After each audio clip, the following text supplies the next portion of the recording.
Radio Espace Guinée. Chaque soir, les experts de la société civile, artistes ou chefs d'entreprise se retrouvent pour défendre leurs convictions sur 3 sujets d'actualité. Éditorialistes, experts, influenceurs, artistes, chefs d'entreprise, l'occasion d'entendre ces personnalités s'exprimer sur des thèmes divers et même hors de leur domaine d'expertise. Sur Espace, c'est Les Informés. Tierno Madjouba, Félix Tamba Milimuno, Théophile Fassamano, Alphonse Mara.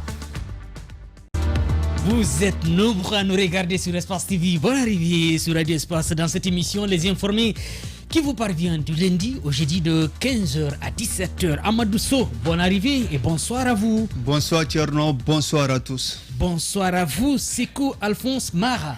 Bonsoir Madjou, très belle chemise de passage. Ah oui, ça vient de la Tunisie. Ah ok, c'est un cadeau. Cadeau. Ah ok. On peut savoir c'est de qui? Une personne qui m'aime beaucoup et que j'aime beaucoup. Ah, Voilà. bonne nouvelle. Chiplo, bonne arrivée. Ouais, on sent l'amour dans l'air là. Ouais, Merci c'est et pourquoi bonsoir à je souris, tous. quand même. Ah ouais. Bonne arrivée. Merci Madjou et bonsoir à tous. Allez, Félix. Comment Habillé par madame. Il est habillé par madame. Bonne Qui t'a arrivée. dit ça, Alphonse? Faut pas créer des problèmes là où il n'y a pas de problème. Merci Madjou. Sauf qu'il y a un souci. Ah, La semaine dernière, il y a eu un mariage dans la boîte ici. Il s'agit de Poutine, mais personne d'entre nous n'a été invité. Moi je Ça, suis c'est un manque fâché de contre respect. Poutine. Ouais. Comment il peut faire son mariage sans nous inviter? Attendez, Non, c'était pas un mariage, c'était plutôt un arrangement. Un arrangement pour inviter tout le monde. Ah bon? Ah oui. Non, en fait, Poutine nous vous écoute. ne pouvez pas quand même en vouloir à Poutine. Poutine avait peur que madame dise devant nous, non, il faut qu'on rapporte ça dans l'émission. Et Vous savez visiblement, pas. depuis que madame est là, on n'arrive pas à se comprendre Non, avec mais Poutine.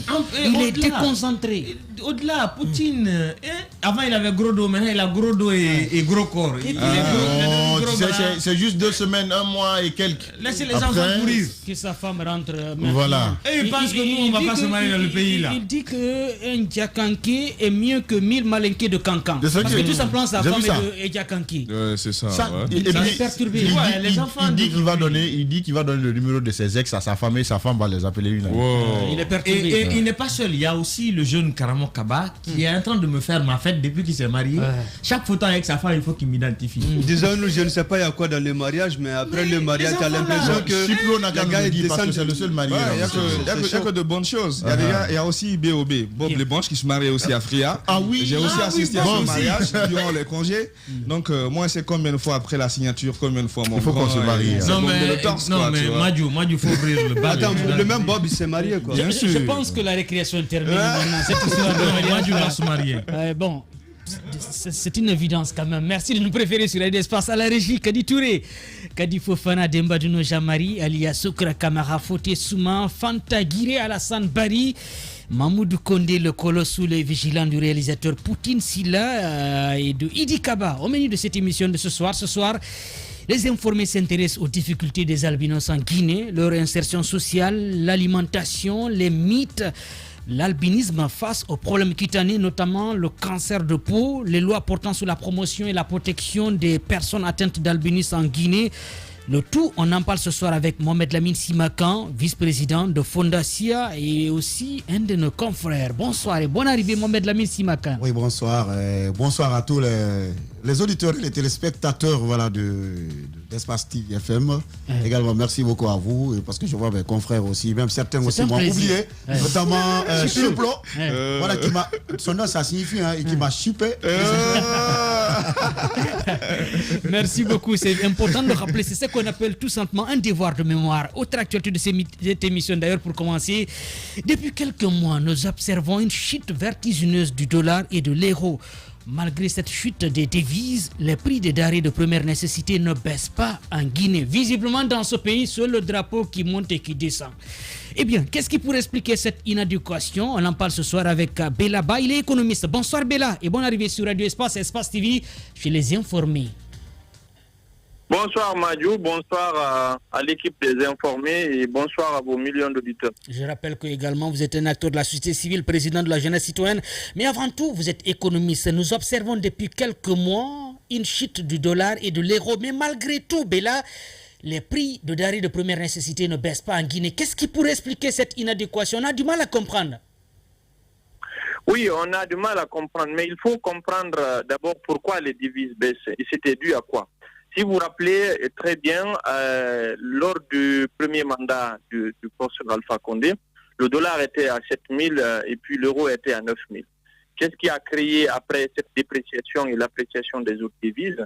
C'est après le fameux KUKAO et la création des 20 000 francs et par la suite des 10 000 francs. Donc il y a eu une masse monétaire excédentaire, ce qui faisait que tout le monde cherchait à avoir des devises parce qu'on n'a pas confiance au franc guinéen.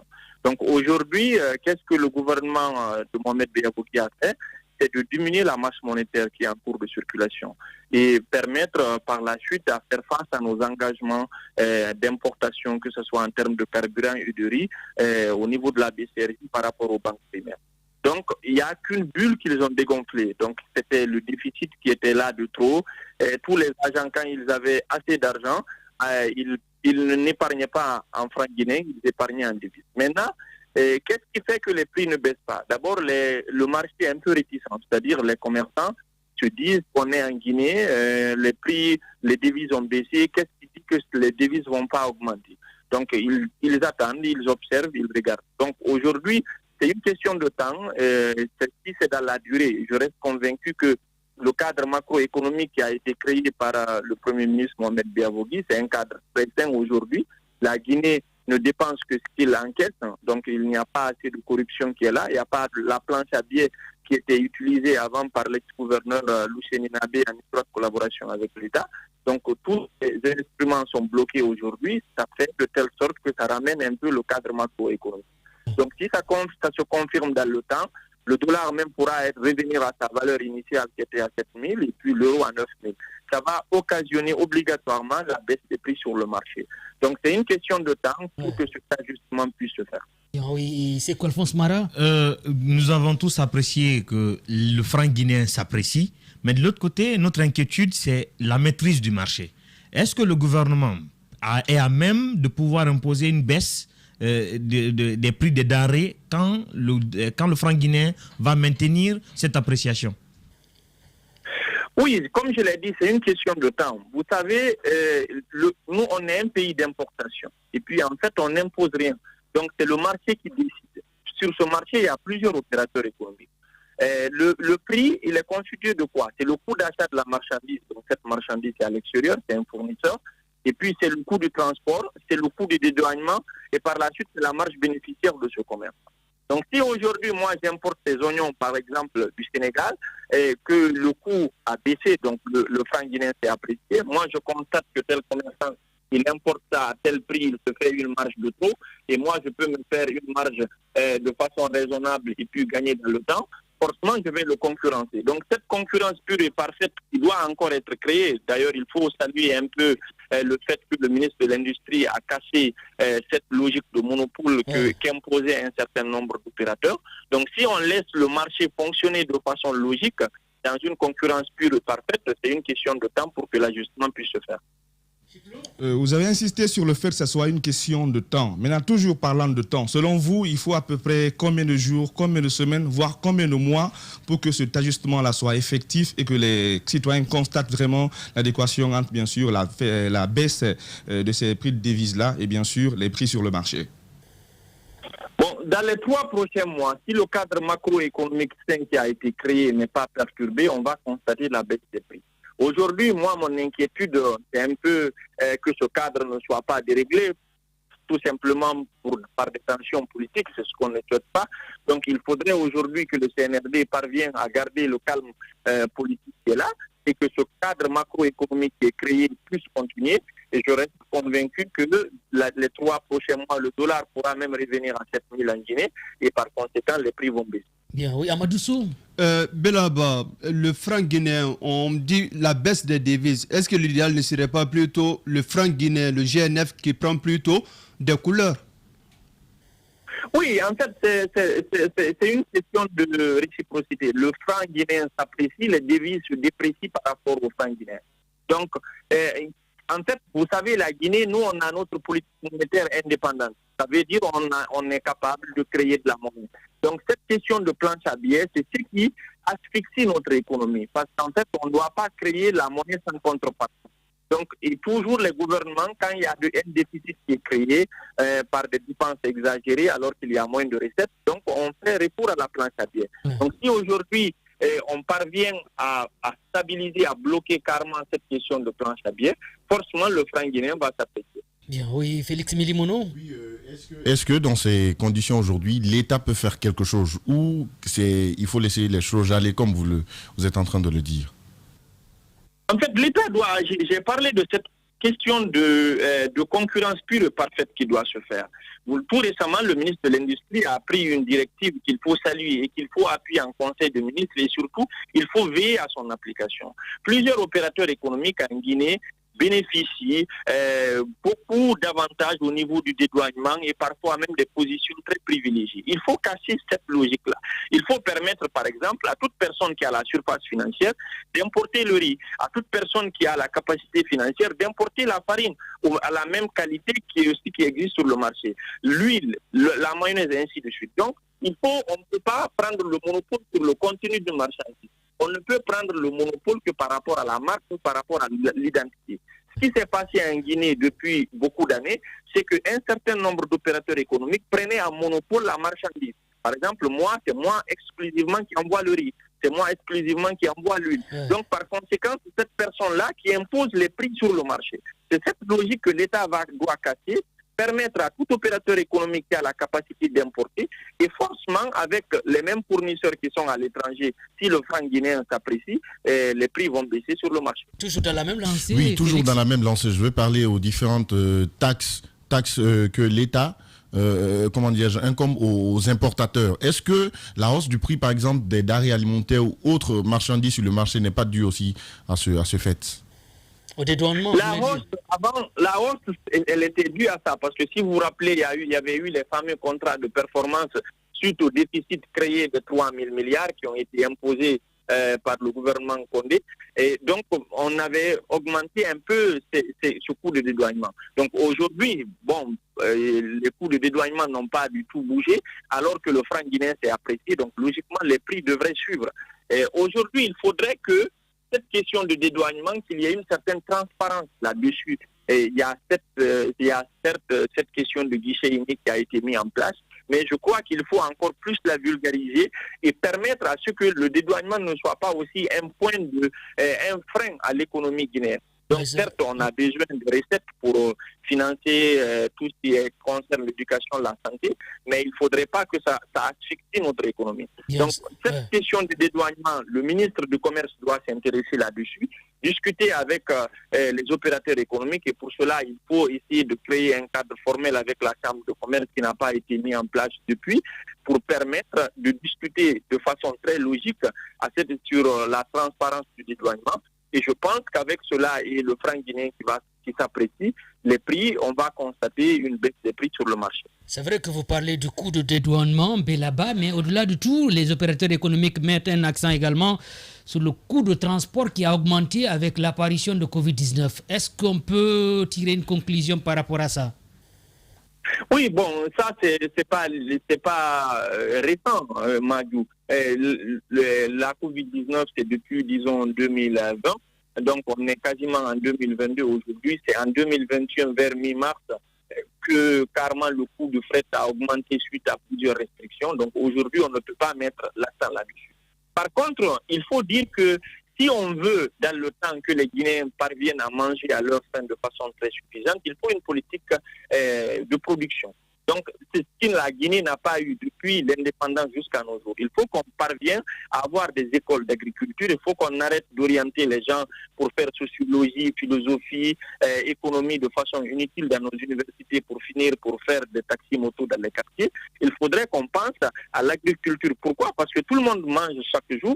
Il y a des besoins qui sont là, des besoins vitaux. Donc, c'est ça qui doit être la vraie solution. Il faudrait que le gouvernement Béavoudi commence, ça va être dans le temps, une politique c'est sur 5 ans, voire 10 ans, Donc, c'est pas pour dire qu'ils doivent rester durant tout le temps, mais il faudrait qu'on commence dès maintenant à avoir une politique agricole soutenue pour permettre à ce que nous produisons, ce que nous consommons. Bien, c'est vrai qu'on évoque, c'est un sujet qui est très important. Quand on l'avait annoncé à l'entame, une chute vertigineuse du dollar et de l'euro, mais malgré tout, les prix ne baissent pas en Guinée. C'est quoi, Alphonse Mara? On est avec Bélaba. Quand on sait que cette appréciation a été suivie de la levée de l'exclusivité pour l'importation, est-ce que cette vague d'importation qui va s'ouvrir ne va pas affecter le marché local et déprécier notre monnaie finalement? Non, pas du tout. Ça ne va pas déprécier notre monnaie. Ça peut affecter peut-être la qualité. Et là, il faudrait que nos services de qualité soient très vigilants. L'ouverture pour permettre à ce que chacun importe quand il a la capacité, c'est favoriser la concurrence sur le marché. Donc, quand il y a le monopole, forcément, on importe le prix. Comme j'ai eu à le dire, il y a un certain nombre d'opérateurs qui ont des positions privilégiées et qui ont pris des monopoles sur des marchandises, ce qui ne se doit pas. On peut monopoliser sa marque, on peut monopoliser son slogan, mais on ne peut pas monopoliser une marchandise en tant que telle. Donc, on ne peut pas dire, moi, l'huile d'arachide, c'est moi simplement qui peux envoyer ça en Guinée, ou le sucre, c'est moi simplement qui dois envoyer ça en Guinée. Ça, ce n'est pas du tout logique. Bien, oui. Donc, et aujourd'hui, il faudrait que l'État veille à cela, une réglementation, parce qu'il ne faut pas donner aussi à tout le monde. Et les personnes, il y en a suffisamment qui sont capables d'importer et qui sont capables d'apporter des réductions. C'est cette concurrence qu'il faut favoriser pour constater la baisse des prix. Bélaba, économiste, président de la jeunesse citoyenne. C'est quoi, Alphonse, toujours dans la lancée? Oui, dans la même lancée. Quand on connaît le faible investissement qui est fait au niveau local, quel est l'avenir de la richesse locale guinéenne quand on ouvre cette vague d'importation? Bon, vous savez, en fait, en Guinée, l'investissement local n'a pas servi aux citoyens. L'investissement local a beaucoup servi à certains opérateurs économiques. Il est incompréhensible qu'on ait des usines sur le plan local et qu'on ait des prix assez exorbitants. C'est le cas du ciment, par exemple. Donc aujourd'hui, je me dis, il faudrait ouvrir cette concurrence-là pour que ces gens se réveillent, pour arrêter de se faire des marges de trop sur les citoyens et pour finalement se réajuster par rapport au marché. Je suis d'accord qu'il faut protéger la production locale, mais on ne peut pas protéger aussi la production locale au détriment des citoyens. Donc aujourd'hui, il faudrait qu'on pense aux citoyens et c'est pour cela qu'il faut ouvrir cette capacité d'importation. C'est ce qui va obliger nos producteurs locaux à s'ajuster par rapport aux prix qui doivent être de façon logique. Vous êtes sur Radio Espace TV, les informés. Nous sommes avec Bélaba, président de la jeunesse citoyenne, activiste des droits de l'homme et économiste.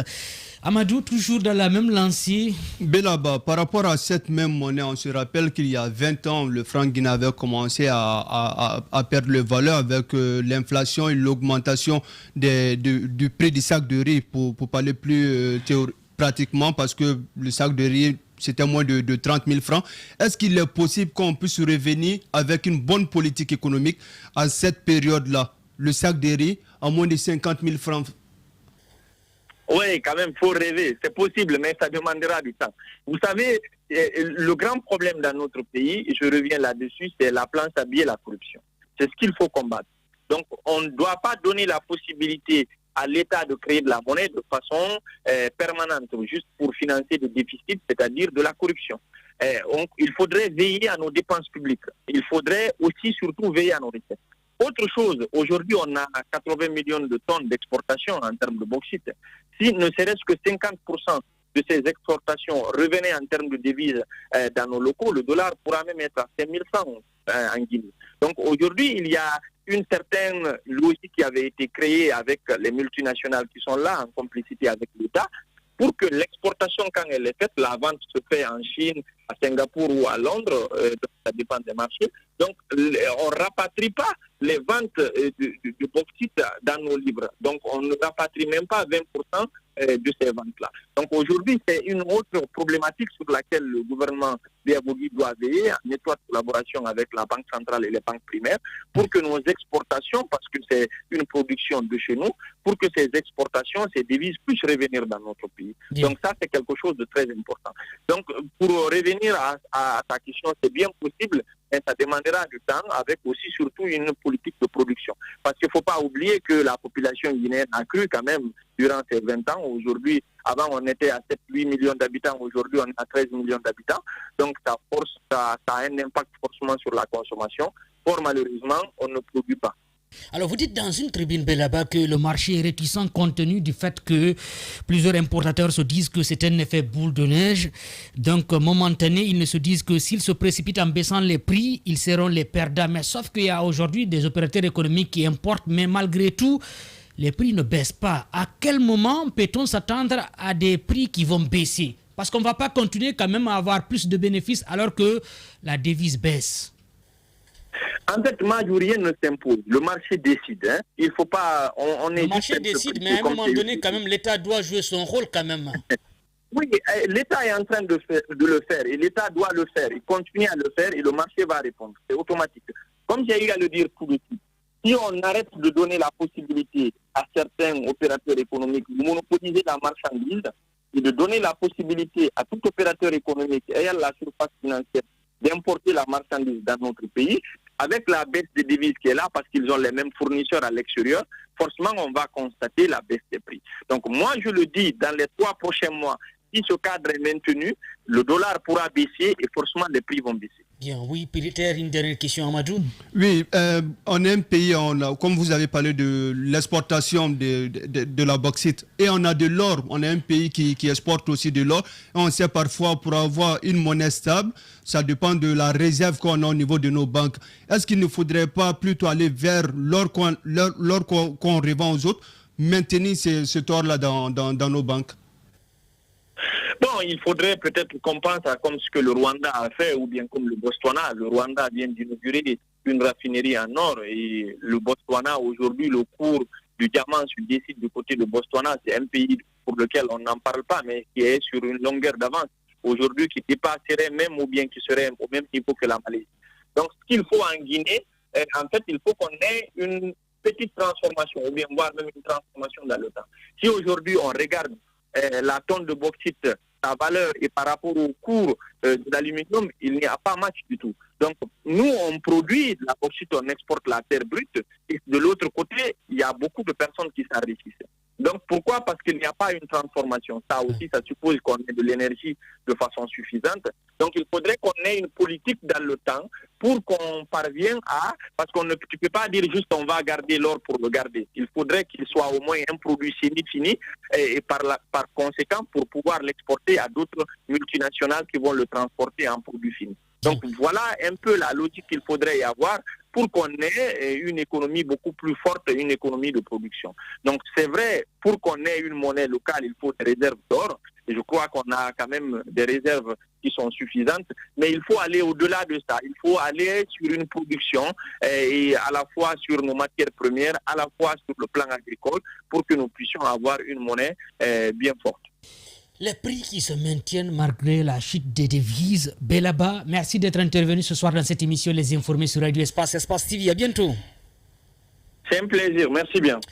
Au revoir. À l'instant même, Belaba, acteur de la société civile, président de la jeunesse citoyenne, économiste qui réagissait dans cette émission Les Informés sur Radio Espace. Radio Espace Guinée. Radio Espace Guinée. Chaque soir, les experts de la société civile, artistes ou chefs d'entreprise se retrouvent pour défendre leurs convictions sur 3 sujets d'actualité. Éditorialistes, experts, influenceurs, artistes, chefs d'entreprise, l'occasion d'entendre ces personnalités s'exprimer sur des thèmes divers et même hors de leur domaine d'expertise. Sur Espace, c'est Les Informés. Tierno Madjouba, Félix Tamba Milimuno, Théophile Fassamano, Alphonse Mara. Merci de nous suivre sur Radio Espace TV, Les Informés. Nous avons écouté Belaba, Alphonse Mara. Il a évoqué un pas dès le début concernant l'inflation liée à la masse monétaire avec la planche à billets qui était à un moment donné très visible sur le terrain. Une pratique que le coup d'État a permis de stopper également. Ouais. Parce que, comme il a dit, l'État fait moins de dépenses, ce qui fait qu'on a assez de réserves. Ouais. Et ça permet aux francs guinéens de s'apprécier. Ouais. L'inquiétude qu'on nourrit tous désormais, c'est de savoir à quel moment le marché va suivre. Ouais. Parce que, il va falloir que le marché que le marché suive. Le franc guinéen est en train de s'apprécier. C'est quand même très étonnant parce que beaucoup ne s'attendaient pas à ce que le franc guinéen s'apprécie aussi brusquement. Ouais. Ceux qui ont gardé les devises sont maintenant en train de chercher à le sortir pour ne pas que l'appréciation continue et casse totalement les gains qu'ils pensaient obtenir sur les devises. Je peux vous donner un exemple. Si la semaine dernière, 100 euros était à 1 million 25 000, aujourd'hui 100 euros est à 965 000. Et avant, les gens conservaient les devises afin de pouvoir, avec l'inflation, gagner certaines marges. Et là, aujourd'hui, les marges sont en train de disparaître et même ce qui a été investi est en train de disparaître. Donc, aujourd'hui, c'est une très bonne chose que l'économie guinéenne se trouve en si bonne santé. Mais une très bonne chose, mais il faut que ça soit impacté sur le terrain, que les populations en bénéficient. Il faut que l'impact se fasse ressentir. Et l'impact se fera ressentir que quand le mécanisme va consister aussi à mettre en confiance les concernés, les opérateurs économiques. Le monopole a été cassé pour permettre aux Guinéens d'avoir une concurrence. Mais il faudrait que cette concurrence aussi qui va naître puisse être entretenue. Parce que quand la concurrence n'est pas entretenue, ça devient de l'anarchie. Que les produits qui doivent entrer, il l'a dit, il y a nécessité que le service de contrôle qualité soit mieux équipé pour que ces produits qui vont se retrouver sur le marché... Malheureusement, ce service n'est pas équipé. Allez, tout simplement ici à Matoutou. Il faut qu'on mette les moyens à leur disposition pour que les produits qui doivent débarquer sur le marché soient des produits de qualité. Et quand les produits sont de qualité, les prix vont se concurrencer, les gens vont chercher à écouler plus. Parce qu'il y a quand même aujourd'hui un grand marché qui s'est ouvert. La population se multiplie. On a des baptêmes qui surpassent totalement les calculs, totalement les naissances plutôt, qui surpassent totalement. Donc, la consommation, il y a le besoin qui est là. Mais l'exclusivité avait empêché le marché de répondre à la concurrence. Aujourd'hui, l'exclusivité est cassée. Le marché, il y aura suffisamment de concurrence, mais il faut que les produits répondent aux normes. Et pour le franc guinéen, on espère que le gouvernement va pouvoir maintenir ça. Parce que Bella l'a signalé. La planche à billets, le système de corruption sont des mécanismes qui permettent... qui empêche l'appréciation de la monnaie.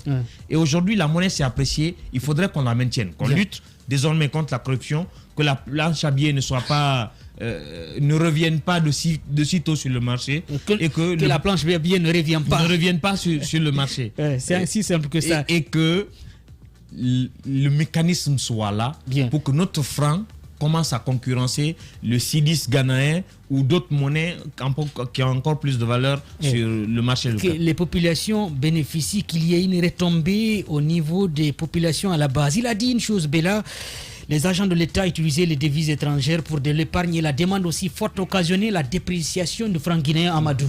Je pense qu'il faut remettre à César ce qui appartient à César. Je pense qu'en Guinée, il y avait quelques années en arrière où le département d'économie était le département qui avait le plus grand nombre d'effectifs en Guinée. Parce que beaucoup allaient vers ce département-là. On a des gens compétents, on a des gens qui ont étudié. Moi, quand nous prenons la monnaie euro, la plus forte somme, c'était à 500. Ils ont ramené parce que les réseaux criminels utilisaient cet argent qui était plus facile à transporter. Ils sont revenus à 100 $. Il n'y a pas à 200, il n'y a pas une coupure qui est plus supérieure que 100 $. Maxi, tu n'as que les 100. En Guinée, on est à combien? On a 20 000. On a 20 000, ça veut dire que la monnaie elle est faible. Et Bella a touché un point qui est très important. Un pays s'il n'y a pas de stabilité politique, il est difficile que la monnaie soit stable. On parle aujourd'hui de cette stabilité, c'est bien, mais n'oublions pas, nous sommes un pays qui est sous le coup de sanctions qui peuvent venir certainement si les autorités de la transition ne décident pas d'être en accord avec la communauté internationale. Ça veut dire que notre pays peut subir des sanctions et notre monnaie risque de chuter à nouveau. Comme il a dit, c'est le franc guinéen, c'est nous qui commandons, on peut demander... Doumbouya peut décider de dire bon, on a besoin de telle masse d'argent et on va avec un pays qui va nous envoyer et puis on va se retrouver avec assez de nouveaux biens. Je pense qu'il faut qu'on revienne aux fondamentaux. Comme il a dit, on a des pays au niveau de l'Afrique centrale qui sont des bons exemples de développement économique d'Afrique. Il faut qu'on revienne à cette source-là. Je pense qu'on a des bons économistes en Guinée. Il faudrait qu'on remette l'économie aux économistes. Bien, qu'on remette l'économie aux économistes. Amadouba, Allez, Chiplo.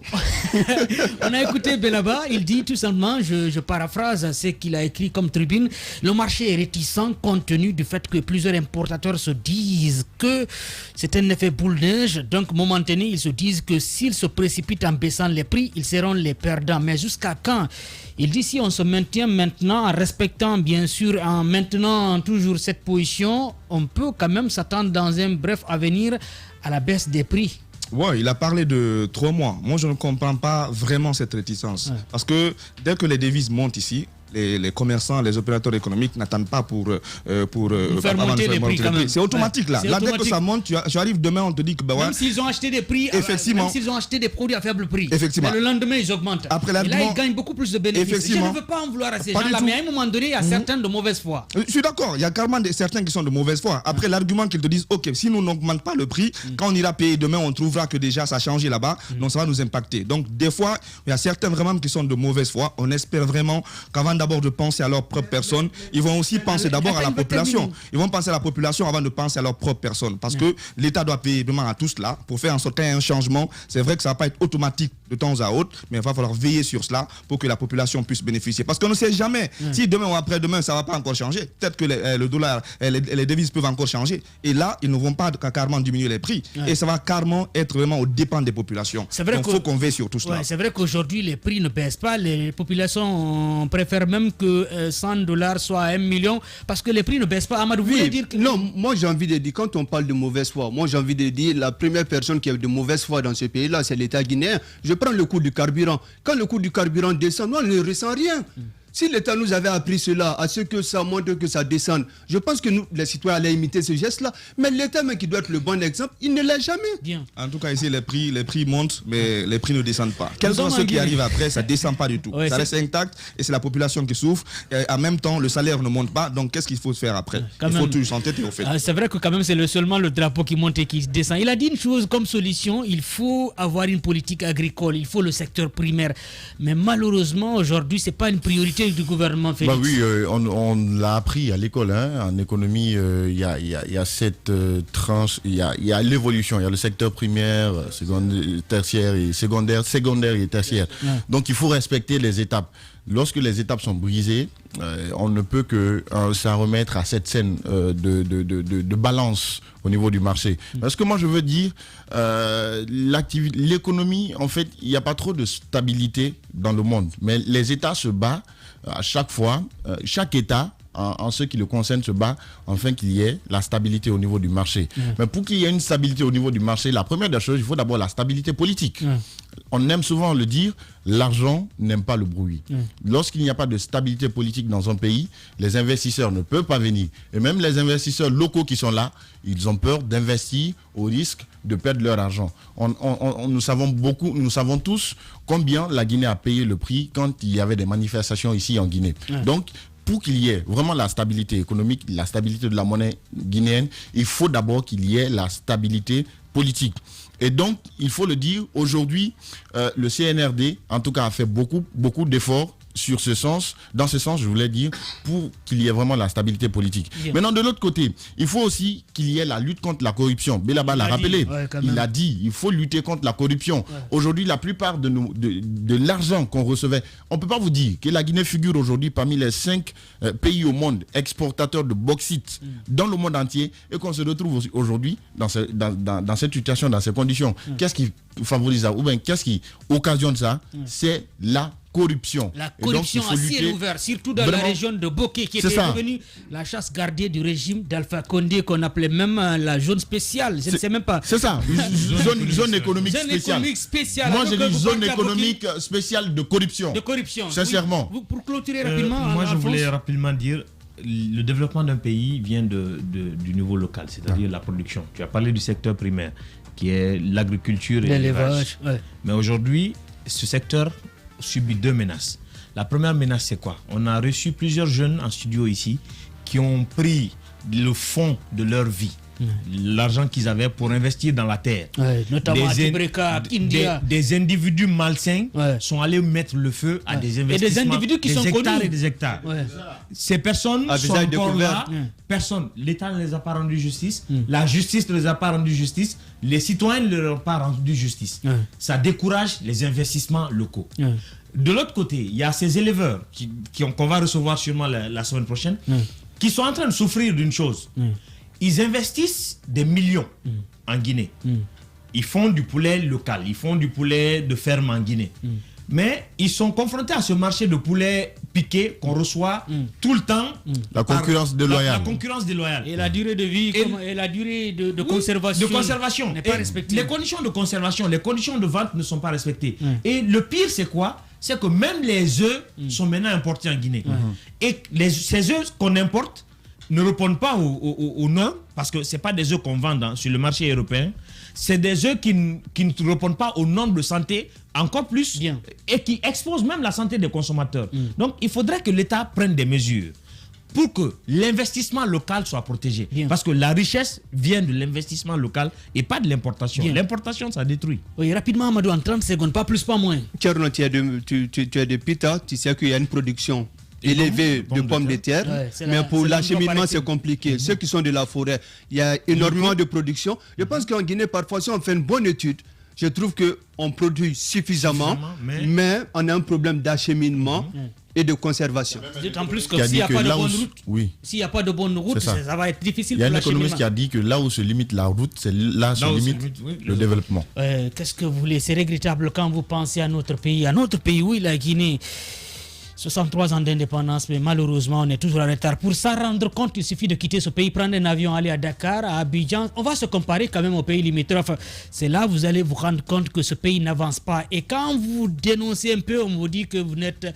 Je ne sais même pas, ils ont des termes à utiliser. Vous êtes un apatride. Non, pas apatride, mais plutôt ils disent que... Vous êtes contre le régime. Le régime, c'est ça, vous êtes opposant, vous ne voulez pas. Pourtant, il y a quelqu'un une fois qui m'a dit, il faut voyager. Il m'a trouvé dans la circulation, j'avais mal garé. Il dit, petit, il faut voyager. Et vous avez dit, c'est que ça m'a fait du mal, mais après je me suis dit, il a parfaitement raison. Madou, il vous a pas menti. Du Ghana au Burkina, du Ghana au Bénin, du Ghana en Côte d'Ivoire. Je l'ai fait en route, par la voie routière, dans les bus. Il paraît qu'en Abidjan, Boaké, vous prenez les bus, c'est mieux que même prendre un véhicule. C'est confortable. La compagnie s'appelle STC. Vous voyagez dans STC, c'est mieux que de voyager dans la RAM ou dans Air Ivoire qu'on vous envoie dans... C'est très confortable. C'est assez confortable et la route vous parle. Mais si vous avez le malheur, mon dernier voyage, c'était sur Boké. Mais si vous avez le malheur dans un véhicule 4x4 de reprendre la route de Boké, vous ne vous retrouvez pas. Ça ne ressemble même pas à une route. C'est totalement défoncé. Pourtant, la route de Boké, quand même, c'est la route qui reçoit tous les gros camions miniers. On aurait dû avoir des autoroutes. Alphonse, Conakry, il est facile de circuler. Quand même. Mais ce qui est regrettable dans tout ça, on a des dirigeants qui ont passé une bonne partie de leur vie en Occident, en Europe, aux États-Unis, mais malheureusement, ils ne copient pas. Quand ils viennent ici, c'est pour remplir leur poche. Mais malheureusement aussi, la justice ne joue pas son rôle. Il n'y a pas une justice sociale. Sinon, il y a eu tellement de cas de corruption, de détournement dans ce pays, mais les gens ne sont jamais inquiétés. C'est pourquoi aujourd'hui, les gens ne fournissent pas d'efforts même pour étudier. Parce qu'on a vu même des chauffeurs de taxi devenir des ministres dans ce pays. Ça existe, oui. À un moment donné, même ministre des Sports a été chauffeur de taxi. C'est ça aussi le problème que nous rencontrons. On ne cherche pas à avancer. Tout de suite, nous serons avec Mohamed Lamine Simaka. Radio Espace Guinée. Radio Espace Guinée. Chaque soir, les experts de la société civile, artistes ou chefs d'entreprise se retrouvent pour défendre leurs convictions sur 3 sujets d'actualité. Éditorialistes, experts, influenceurs, artistes, chefs d'entreprise, l'occasion d'entendre ces personnalités s'exprimer sur des thèmes divers et même hors de leur domaine d'expertise. Sur Espace, c'est Les Informés. Tierno Madjouba, Félix Tamba Milimono, Théophile Fassamano, Alphonse Mara. Merci de nous regarder sur Espace TV du côté de Mamou, la ville Carrefour, précisément dans le quartier Almamia, Poudrière, Pétel, Dimez et tant d'autres. Ce soir, les informés s'intéressent aux difficultés des albinos en Guinée, leur insertion sociale, l'alimentation, les mythes et tant d'autres. L'albinisme face aux problèmes cutanés, notamment le cancer de peau, les lois portant sur la promotion et la protection des personnes atteintes d'albinisme. Le tout, on en parle ce soir avec Mohamed Lamine Simakan, Il est l'un de nos confrères, en même temps vice-président de Fondacia. Bonsoir et bonne arrivée, Mohamed Lamine Simaka. Oui, bonsoir. Rebonsoir. Hein. Bon, l'ambiance était bonne aussi, justement parce que, vous savez, c'est comme cela. Ouais, quand même, vous êtes du domaine. Oui, mais c'est Je bien peux les vous comprendre. informer parce qu'il y a la vérité dedans aussi. Ouais, c'est ça même, l'important c'est d'informer. On a appelé un économiste qui nous a donné des informations. C'est ça l'objectif. Allez, on va s'intéresser à vous. Qu'est-ce que signifie d'ailleurs pour commencer Fondacia? Bon, Fondacia, c'est la fondation pour le secours et l'intégration sociale des albinos en Guinée. Ouais. Voilà. Cette fondation a été créée quand? Depuis 1996, il y a eu la naissance de cela et l'idée est venue de deux personnes d'abord, notamment Pati Diallo que vous connaissez, qui est au niveau de ce Guidip, qui est au niveau de la librairie, et sans oublier Dr Morlay, qui est le président, dont moi je suis le premier vice-président, bien sûr, de cette fondation. Bien. J'imagine que cette fondation regroupe plusieurs associations en son sein. Bien, bon, la fondation existe, oui, bel et bien. Il y a aussi, on est affilié avec beaucoup d'associations, notamment Sénag, la Confédération nationale des albinos de Guinée. Et il y a l'UPAG qui est vers l'autre côté de Mamou, parce qu'il y a de l'intérieur, c'est toute la Guinée. Il y a l'UBPAG aussi, justement, l'Union pour le bien-être des albinos en Guinée. Il y a la CODEPAG aussi, justement, la Confédération nationale des albinos de Guinée. Également, la dernière association qui est née, justement, c'est celle de Madame Nanima Farou, qui est de l'ancienne secrétaire générale du ministère de la Sécurité. Exactement. Une brave femme. Oui, une brave femme. Bien. Alors, c'est vrai qu'aujourd'hui, il y a beaucoup d'ONG, beaucoup d'associations des albinos, des personnes atteintes d'albinisme en Guinée. Lors des concertations nationales avec le président Mamadi Doumbouya, est-ce qu'il vous a reçu? Est-ce qu'aujourd'hui, vous êtes impliqué dans la transition? Tout à fait, nous sommes impliqués parce qu'il avait demandé à toutes les associations justement de faire des mémos, de se regrouper, également de faire des recommandations et tant d'autres. Mais apparemment, on a vu que la majeure partie, vous savez, la Guinée reste ce qu'elle est. Parce que justement, le Guinéen reste ce qu'il est. Donc le problème de la Guinée, c'est le Guinéen. La solution, ça sera le Guinéen. Alors, beaucoup ont préféré faire ce qu'on appelle à Talakou et autres, là, justement. Et nous, on s'est rendu, bien sûr, obligation peut-être de parler de la réalité et de ce que nous vivons, de ce dont nous vivons. Et c'est de la réalité. Et là, dans ce cas, nous avons bel et bien reçu, on a bel et bien déposé le mémo par rapport à ça. Mais pour ne pas aller en rang dispersé, parce que d'après la première déclaration, ils ont dit que les gens, tous qui sont affiliés dans les différentes associations, notamment de FEGIPA et autres, donc on a juste nécessaire, bon, on a synergie, on a fait la synergie, dont on a choisi 2 personnes aussi pour cela, mais tout en tenant compte de la vulnérabilité, notamment des personnes atteintes d'albinisme. Bien. Revenons justement de ces vulnérabilités. Aujourd'hui, vous avez des problèmes. C'est vrai qu'il y a un problème d'insertion sociale également. S'il faut même commencer par l'insertion sociale aujourd'hui, il y a des albinos, il y a des personnes atteintes d'albinisme dans ce pays qui sont bien formées, qui ont fait des études supérieures, mais ils sont rarement vus dans l'administration guinéenne. Qu'est-ce qui pourrait expliquer cela? Bien sûr, ça ne date pas d'aujourd'hui. Heureusement qu'il y a cette histoire d'amélioration, c'est vrai. Mais vous savez qu'auparavant, Dieu merci, les gens évitaient de voir même d'approcher des personnes atteintes d'albinisme. Des albinos avant, parce que c'est la nouvelle appellation, on appelle personnes atteintes d'albinisme. C'est-à-dire on est personne d'abord, avant qu'on ne soit atteint d'albinisme. Donc c'est pourquoi on n'est pas directement albinos. Parce que le futur s'est formé, tant d'autres, parce qu'il n'y a aucun appareil qui détecte aussi justement la peau d'une personne. Il y a peut-être avec l'échographie, on peut déterminer le sexe, c'est vrai, mais pas du tout la peau, sauf à la naissance, on voit par suite d'albinisme, d'effet d'albinisme, par manque de mélanine, c'est ce qui a causé ce cas d'albinos. Alors, au départ, on disait à certaines personnes, et à tout moment, même à l'enfance, quand moi j'étais né, on me disait que les albinos ne mouraient pas. On dit, les albinos, vous disparaissez. C'est clair. Et en plus, n'importe quelle personne qui approche des enfants albinos, quand on va en albinos, il faut cracher sur ta poitrine, sinon ta maman va mettre un enfant albinos au monde. Or, cela veut dire que c'est des personnes maléfiques. Donc c'est comme cela avec toutes ces anciennes appellations. Mais heureusement, peut-être exemple sur moi, parce que quand tes parents sont des intellectuels, heureusement, nous, on a vécu aussi dans la cité de Fria. Là-bas, on a grandi, le papa c'est un docteur, donc on a bénéficié de ces apports et d'encadrement, tout en nous évitant de sortir sous le soleil.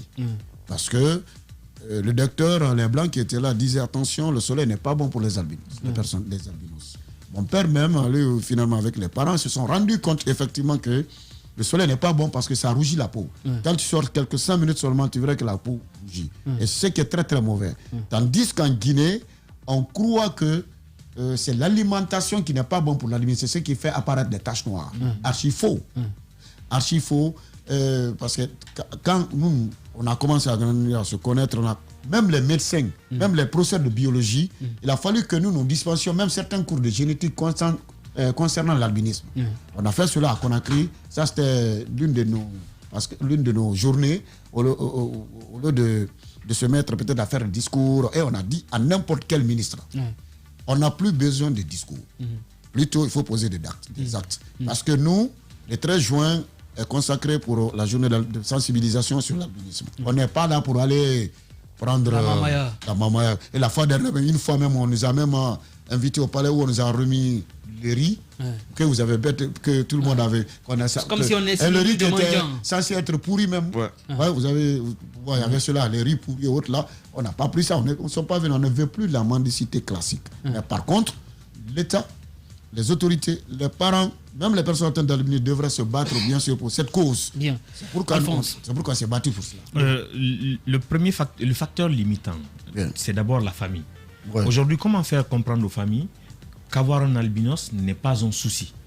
Bien sûr, vous savez, il faut souvent un exemple d'abord quelque part pour donner parce que moi l'exemple à Fria par exemple, c'est moi qui étais, j'ai servi d'exemple. Ma maman travaillait au laboratoire de l'hôpital d'État et mon père travaillait à l'hôpital Péchiné. Et là, dans ce cas, la façon dont on nous voyait marcher avec les gens entourés par des amis, on disait on dit c'est le blanc de Fria. On dit le blanc de Fria, le blanc de Toubaka, le blanc de Djakanké, le blanc et tout. Finalement, tout le monde m'approchait. En plus, vous savez, quand un enfant est bien encadré, bien entouré, il a l'espace qui est créé et automatiquement il devient très intelligent, même à l'école. Très bien à l'école. Surtout quand il est bien encadré. Très bien à l'école. Finalement, c'est des gens qui venaient vers nous pour étudier. Et qu'est-ce qui se passe? Souvent, les gens venaient prendre des leçons auprès de nos parents. Qu'est-ce qu'il faut? C'est comme ça, c'est comme ça, c'est comme ça. Vous voyez, peut-être, on dit les albinos, parce que l'albinisme est caractérisé par certains facteurs. Il y a faiblesse de la faculté visuelle, vous savez. Mais les Guinéens ignorent la majeure partie de ce qu'on appelle l'albinisme. Parce qu'il y a l'albinisme cutané, c'est ce qui est trop développé parce que c'est ce qu'on remarque sur la peau. Justement, on dit que c'est l'alimentation. Vous nous faites comprendre que ce n'est pas l'alimentation. C'est pas l'alimentation. C'est pas l'alimentation. C'est dû à quoi? C'est le soleil? C'est le soleil. Seul, entre ceux qui sont des personnes atteintes d'albinisme, version cutanée, parce qu'il y a des albinos cutanés, il y a des albinos,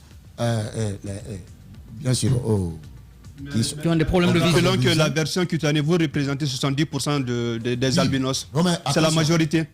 Ce qui est visible. Voilà. Parce qu'il y a des albinos aussi, même par oculaire. Voilà. Il y a des albinos oculaires. Quand vous voyez les yeux, ce n'est pas tout à fait noir. Mais ce sont des albinos. Il y a d'autres albinos aussi qui sont cutanés. Au niveau de cutané, il y en a deux parties. Il y a certains qui sont sur les cheveux, d'autres c'est sur la peau, d'autres c'est les deux en même temps. Tel que moi, par exemple, c'est et les cheveux et la peau. Vous voyez. Donc, et tant d'autres. Mais quand toutefois, vous vous protégez et vous protégez les yeux, vous pouvez mieux voir, très bien voir, comme tout le monde. Parce que moi, je conduis, je voyage, je conduis la voiture, je conduis la moto. Mon métier, c'est sur la technologie, donc vous voyez, je suis dedans. Bien, oui, Chiplo. Et déjà, au niveau de cette fondation, la Fondacia, et quelles sont les actions que vous avez menées, les actions majeures, par exemple, que vous avez menées et qui ont impacté sur le quotidien, bien sûr, ces personnes atteintes d'albinisme et tout. Et aussi, quelles sont les difficultés que vous rencontrez, bien sûr, dans l'exercice de vos professions? Bien, voilà, dans ce qui concerne, ce n'est pas seulement la Fondation qui a pu faire, parce que justement, nous, on a eu l'idée de faire avec toutes les associations des personnes atteintes d'albinisme. C'est comme cela, parce que ça, il faudrait que ça soit une corporation. Et ce qui est différent peut-être au côté politique. Et nous, tout ce que nous faisons, on informe, même mon invitation par rapport ici, on a informé toutes les associations, toute notre plateforme pour que les gens puissent aussi se coordonner là. Primo, il faudrait penser, il y a eu d'abord le projet de loi portant sur la promotion et la protection des personnes atteintes d'albinisme qu'on a commencé à concocter, heureusement, qui a été adopté qui a été adopté le 30 avril passé et que la promulgation a été faite, donc cela veut dire là, le décret par signature par le 18 mai.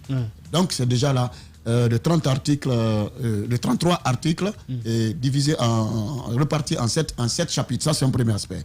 Deuxièmement, c'est aller procéder à la sensibilisation. Aller à la sensibilisation, c'est de quoi? Convaincre les parents de connaître les enfants qu'ils ont. Parce qu'il y a beaucoup de parents, ils vont au bord de la route, s'asseoir, mettre les enfants au bord, parce qu'ils mettent en tête que les enfants, mais c'est nous qui avons fait ça. On te dit que d'éviter des albinos. Et pourtant, pour t'approcher de Dieu, on dit qu'il faut faire le sacrifice, donner aux personnes qui sont de teint clair. Donc les gens vont donner des sacrifices aux albinos. Alors qu'est-ce qui se passe? Les parents, la majeure partie analphabètes aussi, justement, qu'est-ce qu'ils font? Ils prennent les enfants et disent, avant qu'on ne nous cherche, allons-y au bord de la route. C'est ce qui a causé leur départ, et ils vont se mettre au bord de la route. C'est devenu une opportunité pour eux de faire de l'argent. De faire de l'argent. Mais ça sera justement une charge, et pour eux, et pour les autorités, et pour la société. Parce que les enfants ils vont grandir. Il faut les sensibiliser pour les envoyer à l'école quand même aujourd'hui. Quand vous voyez ces enfants, vous voyez la majeure partie, même à bas âge, déjà il y a des taches rouges, les taches noires qui apparaissent. Ils ne savent pas que c'est le soleil. Ils ne savent pas que c'est le soleil. On nous interdit de manger tout. On te dit, tu ne manges pas Soumbara. Soumbara, ça vient, c'est le grain de néré. Le grain de néré, le néré fait partir quand il s'agit de faire des arômes et autres là, justement pour mettre dans les gingembre et autres là, des jus, il faut prendre, soit il y a des arômes de néré, de l'ananas, de la papaye et autres. Tandis que ce sont des aliments qui rentrent pour la purification même des yeux. Parce que tout ce qui est rougeâtre, ça rentre pour la purification des yeux. Ça, c'est cela. Deuxièmement, on nous dit encore, et quand tu vas dans les nightclubs et autres là partout, on te donne des jus, les enfants déjà on vous donne c'est ce qu'on a, des cocktails. Quand vous prenez les cocktails, il y a quoi dedans? Il y a papa, il y a tout, il y a néré dedans, il y a tout ce qui s'ensuit. Il y a même aussi un autre aliment qui lutte contre le cancer, dont nous sommes victimes. C'est le corosol, ce que vous appelez le sop-sop. Et quand on nous dit d'interdire cela, de ne pas manger même de la banane, c'est difficile. C'est très difficile. C'est très difficile. On te dit de ne prendre pas de la banane quand tu manges. Quand tu manges, je dis, mais je mange, oui. Pour preuve, je dis, je mets et je mange. Ils ont fait qu'à l'enfance, déjà, moi, je n'ai jamais aimé même l'affaire de Soumbara, même l'odeur. C'est maintenant, quand je deviens adulte, finalement, j'ai pu. L'idée reçue a été déconstruite. Oui, Amadou. Oui, c'est comme ça. Allez-y. Quand on prend la population mondiale, c'est un citoyen sur 17 000 voire 20 000. En Guinée, ici, on peut se retrouver avec environ moins de 700 000 personnes.